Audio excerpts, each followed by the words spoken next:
Em 2 de novembro de 1917, o secretário de Relações Exteriores da Grã-Bretanha, Arthur Balfour, escreveu uma carta que desencadearia um conflito que dura até os dias de hoje. O governo de Sua Majestade vê com favor o estabelecimento na Palestina de uma pátria nacional para o povo judeu e usará seus melhores esforços para facilitar a realização desse objetivo. Quando Balfour escreveu sobre a intenção de seu governo de criar uma pátria judaica na Palestina, 90% das pessoas que viviam lá não eram judias. Apenas 31 anos depois, a maioria delas havia desaparecido.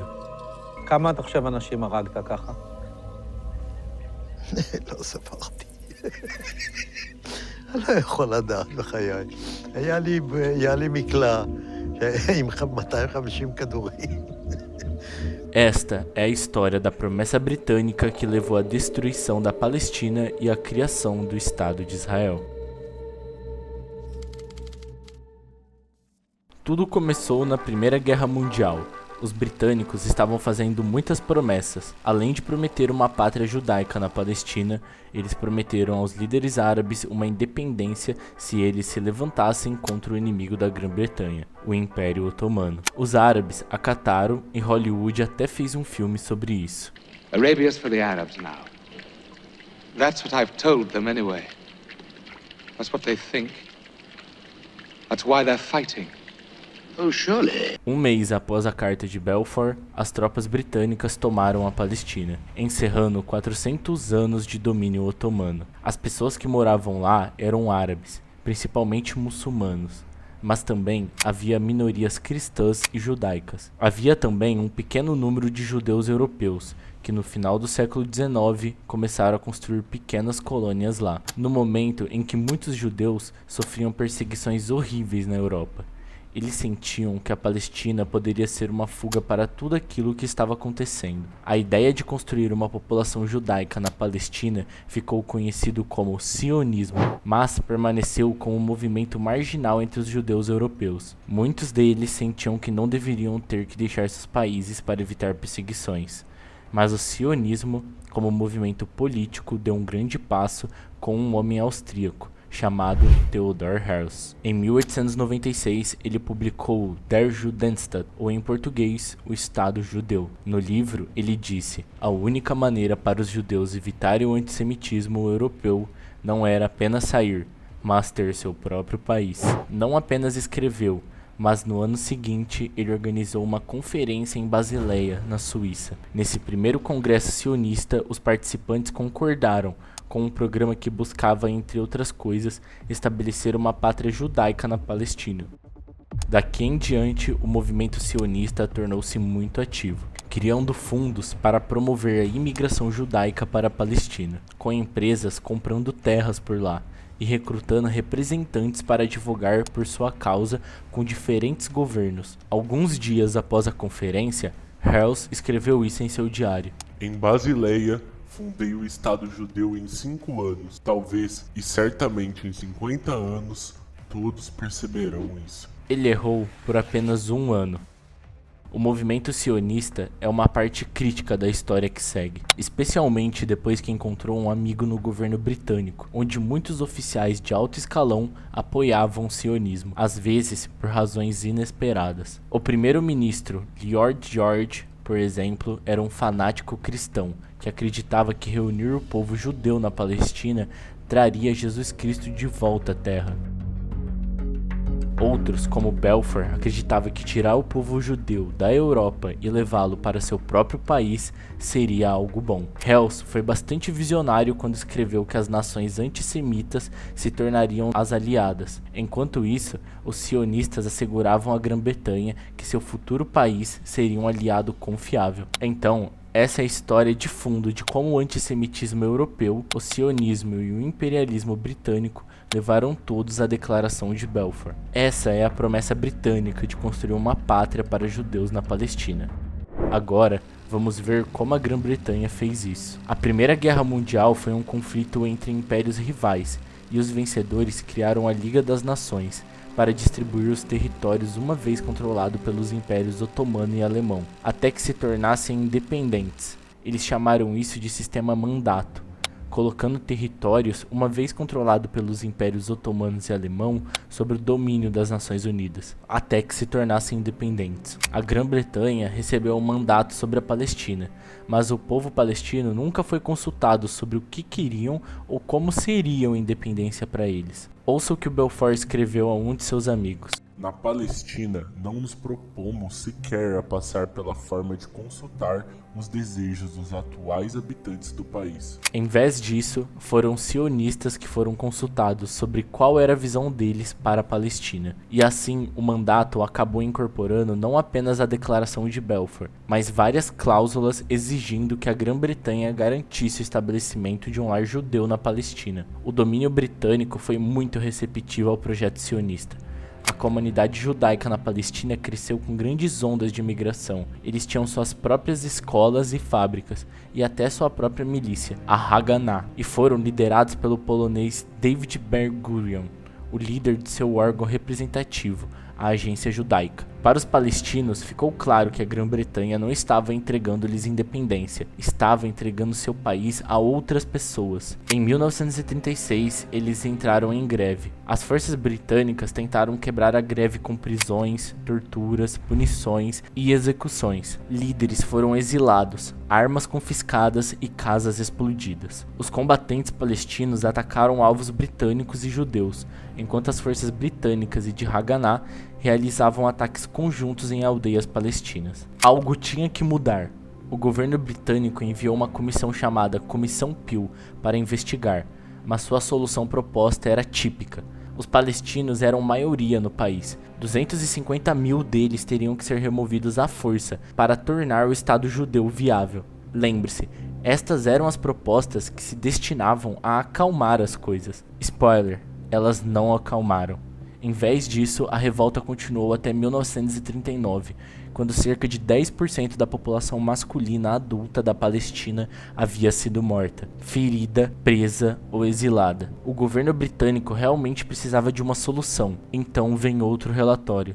The commission is studying the 20-year-old Jewish settlements in British-mandated Palestine. O documento branco de 1939 criou um conflito entre os britânicos e os sionistas pela primeira vez, porque rejeitou a participação e disse que a solução era para que a Palestina ganhasse independência dentro de 10 anos. Crucialmente, também impôs severos limites às compras de terras judaicas e à imigração. Para os sionistas, isso pareceu uma traição. Em resposta, alguns detonaram bombas em todo o país, matando dezenas de palestinos.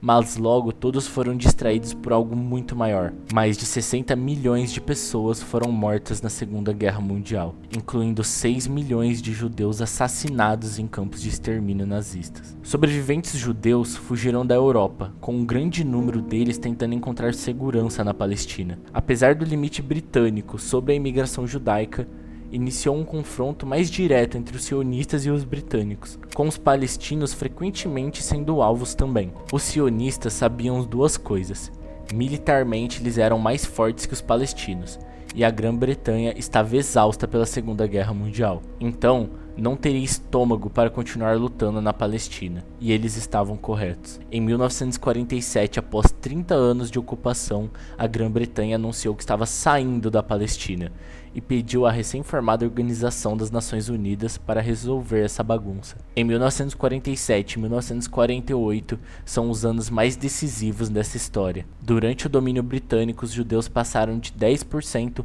para 30% da população e possuíam cerca de 6% da terra. Sob a liderança de Ben-Gurion, a agência judaica estava praticamente funcionando como um governo para a comunidade judaica, e as milícias sionistas tinham dezenas de milhares de soldados, armas modernas e oficiais que já haviam lutado na Segunda Guerra Mundial. Por outro lado, os palestinos não haviam sido autorizados a desenvolver sua própria administração ou exército, mas enquanto esperavam pela solução da ONU, eles ainda eram a maioria em todo o país. Em novembro de 1947, a ONU, então composta apenas por uma fração dos países do mundo, votou pela partição da Palestina. Esse plano marca 55% do país para um Estado judeu, mas a ONU nunca explicou como poderia ser um Estado judeu quando metade das pessoas em seu território eram palestinas. Para surpresa de ninguém, palestinos e na verdade todos os árabes rejeitaram o plano da ONU. Ben-Gurion e a liderança sionistas aceitaram, mas viram uma oportunidade. Com os britânicos saindo do caminho, os sionistas sabiam que teriam um exército mais forte na Palestina. Suas forças eram instruídas a tomar mais território do que receberam da ONU, e a fazer com que fosse necessário para reduzir o número de palestinos nele. Eles atacaram aldeias e forçaram os residentes a sair. Depois de inspecionar partes de Jerusalém Ocidental, que foram esvaziadas de palestinos, Ben-Gurion disse: Em muitos bairros árabes do oeste você não vê nenhum árabe. Se persistirmos, é bem possível que nos próximos 6 ou 8 meses haverá mudanças consideráveis no país e para nosso avanço. Um dos eventos que ajudaram a acelerar essas mudanças ocorreu em 9 de abril de 1948, quando a vila de Deir Yassin foi atacada. Um relatório do governo britânico para as Nações Unidas descreve a cena. 250 pessoas foram mortas em circunstâncias de grande brutalidade. Mulheres e crianças foram despidas, alinhadas, fotografadas e depois massacradas a tiros. A história do que aconteceu em Deir Yassin causou pânico em todo o país. À medida que as notícias se espalhavam, as pessoas fugiam, temendo que fossem as próximas. Os historiadores registraram dezenas de massacres semelhantes durante esse período. Cada vez eles resultariam na fuga de comunidades inteiras. תמיד הייתה הוראה, והייתה הוראה של בן גוריון, לגרש את האנשים משם. כשכבשנו את המקום, טרקטורים חרשו את המקום. חרשו. לא נשאר זכר של כפר. למה? לא רצו שתהיה, לא חזרה ולא זכר של המקום. Até o fim do mandato britânico, em 15 de maio de 1948, 250 mil palestinos haviam fugido. Na noite anterior, David Ben-Gurion anunciou a fundação do Estado de Israel, com ele mesmo sendo o primeiro-ministro. Ele estava sobre um grande retrato de Herzl, 51 anos depois de Herzl ter previsto esse exato momento. As milícias sionistas se uniram com a recém-formada Forças de Defesa de Israel, mas a luta ainda não tinha acabado. Com os britânicos fora do caminho, soldados de vários países árabes entraram na Palestina, mas o exército israelense estava melhor equipado, melhor organizado e, ao contrário dos exércitos árabes, tinha um comando unificado e apoio de vários países europeus. As forças israelenses avançaram para lugares que a ONU havia designado ao Estado palestino, como as cidades de Lida e Ramla. 50 mil pessoas foram forçadas a fugir de lá, muitas a pé, no que ficou conhecido como a Marcha da Morte de Lida. Depois de esvaziadas, as cidades receberam nomes hebraicos, Lod e Ramla. Como em muitas outras cidades vazias, os prédios e casas foram tomados pelo novo Estado de Israel e entregues aos judeus, até que a ONU garantiu um armistício. 3/4 do povo palestino haviam se tornado refugiados. Em árabe, eles chamam isso de Nakba, literalmente a catástrofe. Agora, o novo Estado de Israel compunha 78% do que havia sido a Palestina. Um ano depois, a ONU aprovou uma resolução pedindo que todos os refugiados palestinos fossem autorizados a retornar para casa, mas eles nunca foram. A Palestina havia sido apagada.